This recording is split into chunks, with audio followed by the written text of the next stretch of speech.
እውነት ብለሻል የኔ ባለቅኔ፣ የኔ ቁም ነገረኛ፣ የኔ ምርጥ ሴት ማለት ነው።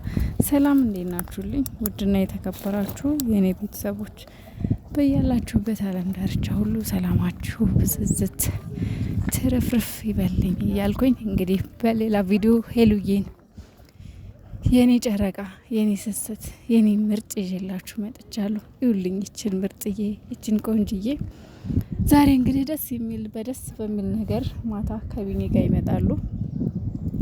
ለዚህ ቻናል አዲስ የሆናችሁ ፕሊዝ ሰብስክራይብ አድርጉ፣ ላይክ አድርጉ፣ ሼር አድርጉ። ሄሉዬን እንግዲህ ሰሞኑን አሟት ነበረ። ዛሬ ግን ትንሽ ፈገግ ያለች ይመስላል፣ እግዚአብሔር ይመስገን። እና ምን ብላለች መሰላችሁ? የኔ ባለቅኔ ማለት ነው፣ ሰው ማግኘት ቀላል ነው፣ እውነተኛ ልብ ያለው ሰው ማግኘት ግን በጣም ከባድ ነው። እውነት ነው። ሰው በግራም በቀኝም በኋላም በፊትም ሞልቷል። እውነቴን ነው ብላችሁ ግን ምንም ሰው ግን የለም። ሰው ስሙ እንጂ ያለው ሰውነቱ ግን የለም።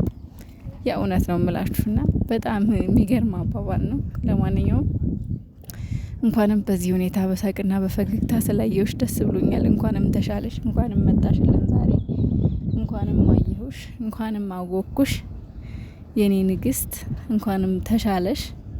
መብራን እያሁንም ጨርሳ ትማርሽ፣ ከግራም ከቀኝም ትቁምልሽ፣ የምትውጃት የምታመልኪያት እናትሽ ድንግል ማርያም እና እንግዲህ ምሽት ከሸበላዬ ጋር ይጠብቁኝ ብላለች። እንጠብቅሻለን እንዴ!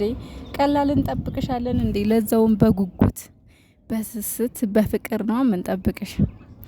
እና እንዳልሽው ሰው ሞልቷል። እውነተኛ ሰው ማግኘት ግን ከባድ ነው። ሰው ማኮክ ሁሉ ያለንበት አካባቢያችን በሙሉ ሰው ነው። በግራም በቀኝም ሰው አለ። ግን ትክክለኛ ሰው ልብ ያለው እውነት ቢኒ በጣም ትክክለኛ ሰው ነው። በቃ ልብ ያለው ሰው አሟት እንኳን ሊለያት አልፈለገም።